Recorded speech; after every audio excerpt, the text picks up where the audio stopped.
Good evening, ladies and gentlemen, and welcome to Jared Polly's Fragrance Reviews. Tonight we're going to be examining a fragrance from the house of Viktor and Rolf.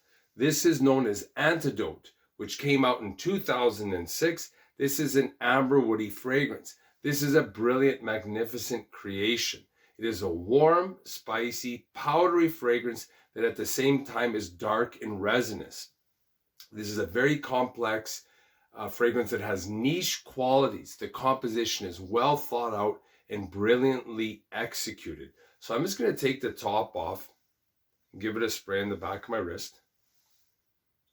So the initial blast is this awesome kind of minty, citrus, sweet, and spicy cardamom opening.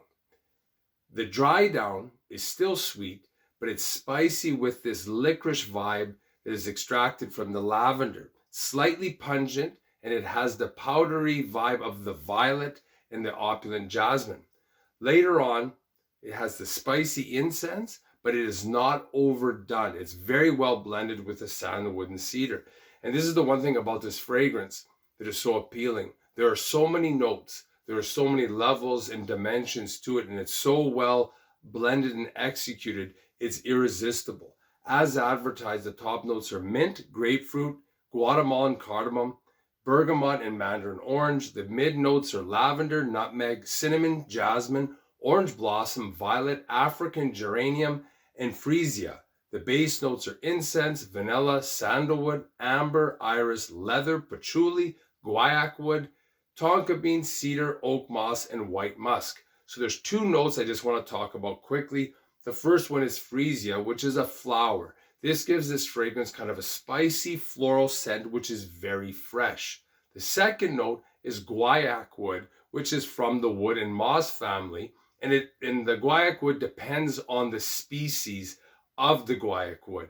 It can range from a vanilla, which is sweet and balsamic, to a profile that is leathery, tar-like, or even something that is woody and smoky. So guaiac wood has a great range depending on the species of the tree. So final thoughts on this.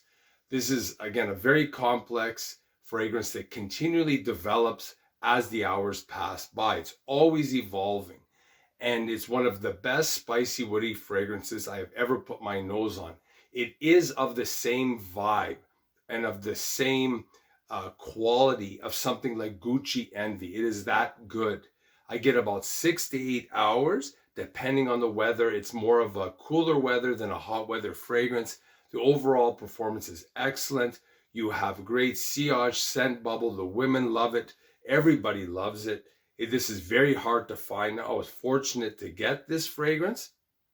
And this fragrance, I would say, in terms of comparing it to the modern kind of sweet oriental fragrance, this is a major league fragrance. The other ones are minor league because the newer fragrances are stripped of all their complexity and they're just simplified.